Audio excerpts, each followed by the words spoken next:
Hi ആൾ. അപ്പോൾ എളുപ്പത്തിൽ എങ്ങനെ ആലു പൊറോട്ട ഉണ്ടാക്കാമെന്നാണ് ഞാനിന്ന് ഈ വീഡിയോയിൽ കാണിക്കുന്നത്. അപ്പോൾ ഫുള്ളായിട്ട് എല്ലാവരും കാണണം കേട്ടോ. ഞാനിവിടെ എടുത്തിരിക്കുന്നത് 3 കപ്പ് ഗോതമ്പ് മാവാണ് കേട്ടോ. ഇതിന് ആട്ട തന്നെ വേണം, മൈദയൊന്നും കലർത്തരുത്. മൈദ കലർത്താത്ത നല്ല ഗോതമ്പ് മാവാണ് ഞാനിവിടെ എടുത്തിരിക്കുന്നത്. അതിൻ്റെ കൂടെ നോക്ക്, 1/4 ടീസ്പൂൺ ഞാനിവിടെ അയമോദകം എന്ന് പറയും, അജ്വൈൻ അയമോദകം എന്നൊക്കെ പറയും. അത് ഇവിടെ എല്ലായിടത്തും മാർക്കറ്റിലൊക്കെ വാങ്ങിക്കാൻ കിട്ടും. അതൊന്ന് തിരുമ്മിയിട്ടിടണം കേട്ടോ, അപ്പം അതിൻ്റെ ശരിക്കും ഫ്ലേവർ വരുള്ളൂ. പിന്നെ ഒരു 1/4 ടീസ്പൂൺ ഉപ്പിട്ട് കൊടുത്തിട്ടുണ്ട്. പിന്നെ ഇപ്പം ഞാനിവിടെ നെയ്യാണ് ചേർത്ത് കൊടുക്കുന്നത്. ഞങ്ങൾ വീട്ടിൽ തന്നെ ഉണ്ടാക്കുന്ന നെയ്യാണ്. അപ്പോൾ അതൊരു 2 ടീസ്പൂൺ. നെയ്ക്ക് വേറെ നിങ്ങൾക്ക് എണ്ണയാണെങ്കിലും ചേർക്കാം, കുഴപ്പമൊന്നുമില്ല. അത് ബട്ടറോ എന്തോ ആണെങ്കിലും ചേർക്കാം. കുറച്ച് റിച്ച് ആയിക്കോട്ടെ എന്ന് ഓർത്തിട്ടാണ് ഞാൻ നെയ്യ് ചേർത്തിരിക്കുന്നത്. അപ്പോൾ ഇതെല്ലാം കൂടി ഒന്ന് മിക്സ് ചെയ്യണം. അത് കഴിഞ്ഞിട്ട് 1 കപ്പ് വെള്ളമാണ് ഞാനിപ്പോൾ ഇവിടെ എടുത്തിരിക്കുന്നത്. എന്നിട്ട് ഇത് കുറേശ്ശെ ആഡ് ചെയ്ത് കൊടുത്തിട്ട് വേണം നമുക്കിതൊന്ന് കുഴച്ച് നല്ലൊരു ഡൗ ആക്കി മാറ്റിയെടുക്കാനായിട്ട്. ഈ ഡവിൻ്റെ പ്രത്യേകത എന്താണെന്ന് വെച്ചാൽ നല്ല ടൈറ്റ് ആയിട്ടുള്ള ഡൗ ആയിരിക്കണം, അല്ലാണ്ട് സോഫ്റ്റായിട്ട് ഉള്ള ഡൗ ആവാൻ പാടില്ല. ഇതുണ്ടോ, ഇതുപോലെ ടൈറ്റ് ഡൗ ആയിരിക്കണം. അപ്പോൾ വെള്ളം കുറേശ്ശെ വേണം ആഡ് ചെയ്ത് കൊടുക്കാൻ. അപ്പോൾ എനിക്ക് 1 കപ്പ് വെള്ളം തികച്ചെടുക്കേണ്ടി വന്നില്ല, 1 ടേബിൾ സ്പൂണോളം ബാക്കി ഉണ്ടായിരുന്നു. ഇനിയിപ്പോൾ ഡൗ കുഴച്ചിട്ട് ഞാനത് മൂടി വെച്ചിരിക്കുകയാണ്. ഒരു 15 മുതൽ 20 മിനിറ്റ് വരെ മൂടി വയ്ക്കാം. ഇനി ഞാനൊരു എണ്ണ ചൂടാക്കിയിട്ട് അതിൻ്റെ അകത്തുള്ള സ്റ്റഫിങ് ഉണ്ടാക്കുകയാണ് കേട്ടോ. അപ്പോൾ എണ്ണ ആദ്യം ഞാനൊന്ന് ചൂടാക്കിയതിന് ശേഷം 1 കപ്പോളം വരുന്ന സവോള, കുഞ്ഞായിട്ട് കഴിഞ്ഞപ്പോൾ 1 കപ്പോളം വരുന്ന സവോള ഞാൻ ആഡ് ചെയ്ത് കൊടുത്തിട്ടുണ്ട് ആദ്യമേ തന്നെ. ശരിക്കും അവർ ചേർക്കുമ്പോഴത്തേ ആദ്യം നമ്മുടെ പെരിഞ്ചീരകമൊക്കെ പൊട്ടിക്കും. പക്ഷെ അത് താല്പര്യമില്ല എന്നുണ്ടെങ്കിൽ ഇങ്ങനെ ചെയ്താൽ മതി. ഞാനിപ്പോൾ പെരിഞ്ചീരകം ഇവിടെ പൊട്ടിച്ചിട്ടില്ല. അപ്പം ചൂട് എണ്ണയിൽ ആദ്യം അവർ പെരിഞ്ചീരകമാണ് പൊട്ടിക്കുന്നത്. അപ്പം ഞാനിപ്പോൾ ഡയറക്റ്റ്ലി സവോള ആഡ് ചെയ്തിട്ടുണ്ട്. സവോള ഒന്ന് വഴന്ന് വന്നതിന് ശേഷം നമുക്കിതിലോട്ട് പച്ചമുളക്, ഞാൻ 1 പച്ചമുളക് ചെറുതായിട്ട് അരിഞ്ഞത് ആഡ് ചെയ്ത് കൊടുത്തിട്ടുണ്ട്. പിന്നെ ഇഞ്ചിയുടെയും വെളുത്തുള്ളിയുടെയും പേസ്റ്റ് 1 ടേബിൾ സ്പൂൺ, രണ്ടും കൂടെ ചതച്ച് കഴിയുമ്പോഴത്തേക്ക് 1 ടേബിൾ സ്പൂൺ വന്നാൽ മതി, അത്രയും ഞാൻ ആഡ് ചെയ്ത് കൊടുത്തിട്ടുണ്ട്. പിന്നെ ഒരു 1/4 ടീസ്പൂൺ മഞ്ഞൾപ്പൊടി, 1/2 ടേബിൾ സ്പൂൺ മുളക് പൊടി, 1 ടീസ്പൂൺ മല്ലിപ്പൊടി, ഇത്ര ആഡ് ചെയ്ത് കൊടുത്തിട്ട് ഇത് ഒരുമിച്ചൊന്ന് ഇതിൻ്റെ പച്ചമണം മാറുന്ന വരെ ഒന്ന് വഴറ്റണം. അപ്പോൾ ഈ ഇഞ്ചിയുടെയും വെളുത്തുള്ളി എന്ന് വെച്ചാൽ 1 ഇഞ്ച് നീളമുള്ള ഇഞ്ചിയും പിന്നെ ഒരു 12 അല്ലി വെളുത്തുള്ളിയും ചതച്ചാൽ മതി കേട്ടോ. അത് ചതയ്ക്കുമ്പോഴത്തേക്കും നമുക്കൊരു 1 ടേബിൾ സ്പൂണോളം വരും. അപ്പോൾ അതാണ് ഞാൻ ചേർത്ത് കൊടുത്തിരിക്കുന്നത്. അത് കഴിഞ്ഞ് ഈ പൊടികളെല്ലാം ചേർത്ത് കൊടുത്തിട്ട് നല്ലോണം ഒന്ന് വഴച്ചുക. ഇൻഗ്രീഡിയൻസിൻ്റെ ലിസ്റ്റ് ഞാനിവിടെ ഡിസ്ക്രിപ്ഷൻ ബോക്സിൽ ഇട്ടേക്കാം കേട്ടോ. അപ്പോൾ അതൊന്ന് നോക്കി കറക്റ്റായിട്ടൊന്ന് ചെയ്താൽ മതി. അപ്പോൾ നന്നായിട്ട് ഇതൊന്ന് വഴച്ചെടുക്കണം. എന്നിട്ട് അതിൻ്റെ കൂടെ തന്നെ ഞാനിപ്പോൾ അതായത് ചേർത്ത് കൊടുക്കുന്നത് 1 ടീസ്പൂൺ നമ്മുടെ സാമ്പാർ പൊടിയില്ലേ, സാമ്പാർ പൊടിയാണ് ഞാൻ ചേർത്ത് കൊടുക്കുന്നത്. അതിനൊരു പ്രത്യേക ഒരു ഫ്ലേവറാണ്. ഇതിപ്പോൾ എൻ്റേതായ രീതിയിലുള്ള സ്റ്റഫിംഗ് ആണ്. നിങ്ങൾക്ക് ഏതെങ്കിലും രീതിയിലുള്ള സ്റ്റഫിംഗ് നിങ്ങൾക്ക് അറിയാം, അല്ലെങ്കിൽ വേറെ ഏതെങ്കിലും നിങ്ങൾ ചെയ്യാറുണ്ടെങ്കിൽ അങ്ങനെയും ചെയ്യാം കേട്ടോ. അതിന് ഒരു വിരോധമില്ല. ഞാനിപ്പോൾ എൻ്റേതായ ഒരു സ്റ്റഫിംഗ് കാണിക്കുകയാണ്. ഇതിന് നല്ലൊരു ടേസ്റ്റാണ് ഈ സ്റ്റഫിംഗ്. ശരിക്കും നോർത്ത് ഇന്ത്യൻ ടേസ്റ്റിലുള്ളൊരു പ്രത്യേക തരം, നമ്മുടെ ഒരു സൗത്ത് ഇന്ത്യൻ ടച്ചും കൂടിയുള്ളൊരു സ്റ്റഫിംഗ് ആണിത്. അപ്പോൾ ഇത്ര ചേർക്കേണ്ടിയുള്ള പൊടികളെല്ലാം. ഇത് കഴിഞ്ഞിട്ട് ഞാൻ ഇതിലോട്ട് ചേർക്കുന്നത് മാഷ് പൊട്ടാറ്റോസാണ്.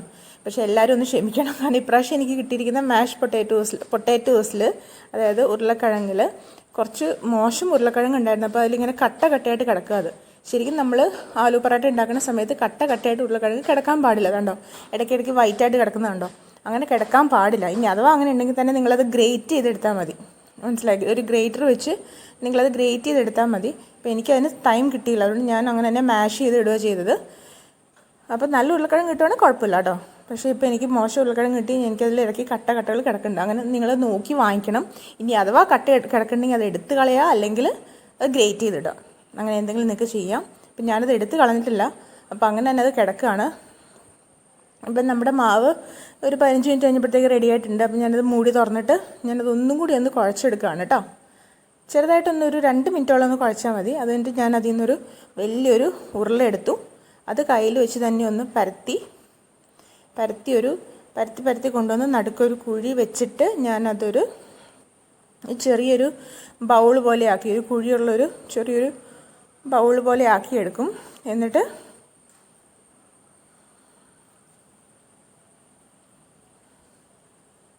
അതിലേക്ക് നമ്മുടെ ഈ സ്റ്റഫിങ് എടുക്കുകയാണ്. ആ വീഡിയോ റിപ്പീറ്റ് വന്നു, ക്ഷമിക്കണം. അപ്പോൾ അതിലേക്ക് നമ്മുടെ ഈ സ്റ്റഫിങ്ങും നമ്മുടെ ഒരു ഉരുളയോളം, ഈ എത്രയാണോ നമ്മുടെ ഈ മാവിൻ്റെ ഉരുള എടുത്തത് അതിനേക്കാളും കുറച്ച് കുറവ് സ്റ്റഫിങ് എടുക്കുക.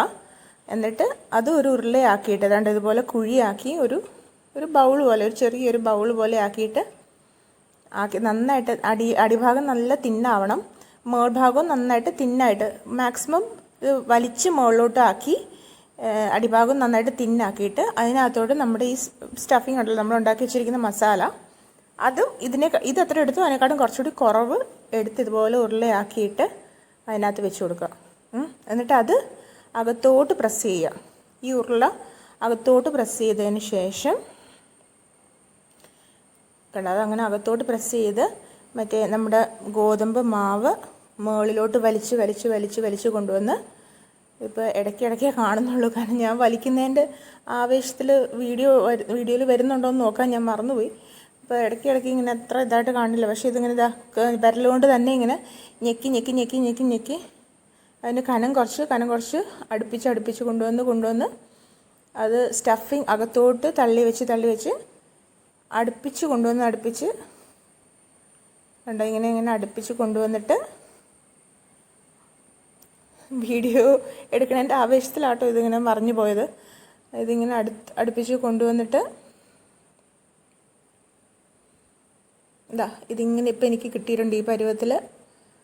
ഇതിപ്പോൾ ഈ ഒരു പരുവമായി കഴിയുമ്പോഴത്തേക്കും ഇത് കുറച്ചുകൂടി ഒന്ന് മുമ്പോട്ട് വലിച്ചിട്ട് ഇതിങ്ങനെ ചുറ്റി എടുത്ത് പിരിച്ചെടുത്ത് അതിൻ്റെ എക്സ്ട്രാ ഉള്ള ആ മാവ് നമുക്കങ്ങ് എടുത്ത് മാറ്റി കളയാം.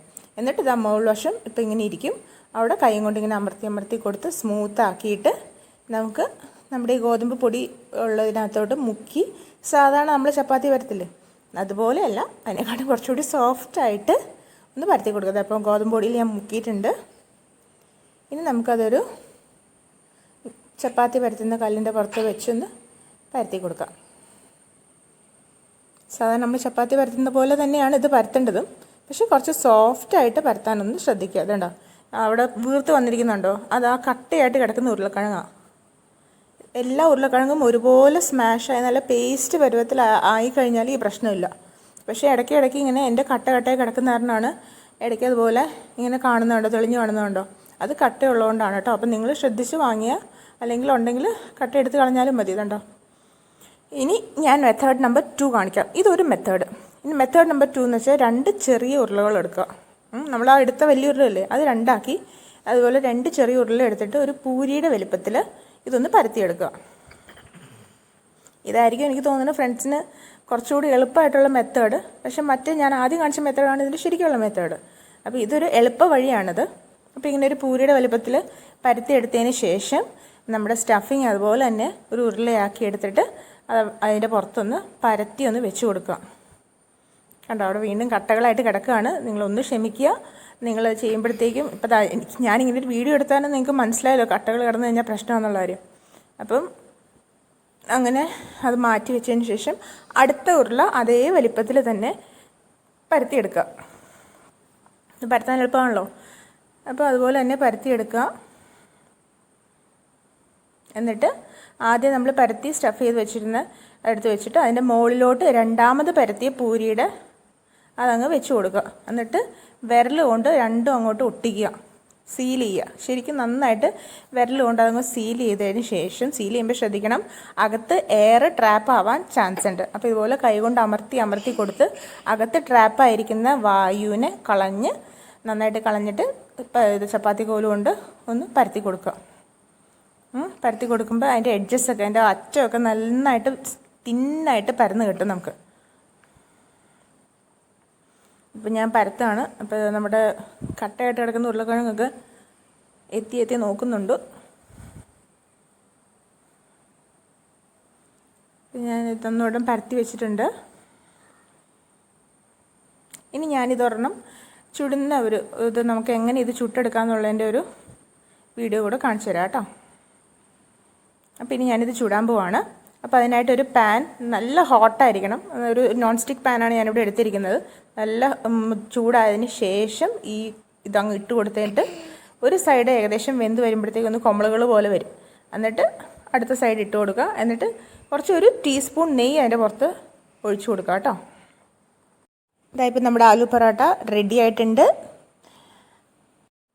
എല്ലാവരും ഇതൊന്ന് ട്രൈ ചെയ്ത് നോക്കണം. ഞാനിപ്പോൾ എല്ലാം ചുട്ടെടുത്ത് വെച്ചിട്ട് ഉള്ള വീഡിയോ ആണ് ഞാൻ ഈ കാണിക്കുന്നത്. എല്ലാം അതുപോലെ തന്നെ ഒരു സൈഡ് വേവുക, ചപ്പാത്തി വേവിക്കുന്ന പോലെ തന്നെ. പിന്നെ ഒരു ടീസ്പൂൺ നെയ്യും കൂടി ഒഴിച്ചു കൊടുക്കണമെന്ന് മാത്രം.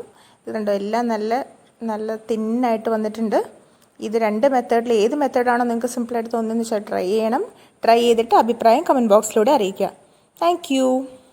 അപ്പോൾ എൻ്റെ ഈ വീഡിയോ നിങ്ങൾക്ക് ഇഷ്ടമായെന്നുണ്ടെങ്കിൽ എൻ്റെ ഈ വീഡിയോയ്ക്ക് ലൈക്ക് ചെയ്യുക, എൻ്റെ ചാനലൊന്ന് സബ്സ്ക്രൈബ് ചെയ്യുക, എന്നിട്ട് അടുത്തുള്ള ബെല്ലൈക്കൺ ക്ലിക്ക് ചെയ്ത് കഴിഞ്ഞാൽ ഓൾ എന്നൊരു ഓപ്ഷൻ കൊടുക്കുക. അപ്പോൾ ഞാൻ അപ്ലോഡ് ചെയ്യുന്ന എല്ലാ റെസിപ്പീസും നിങ്ങൾക്ക് കിട്ടും. ഒന്ന് സബ്സ്ക്രൈബ് ചെയ്ത് സപ്പോർട്ട് ചെയ്യുക. Thank you.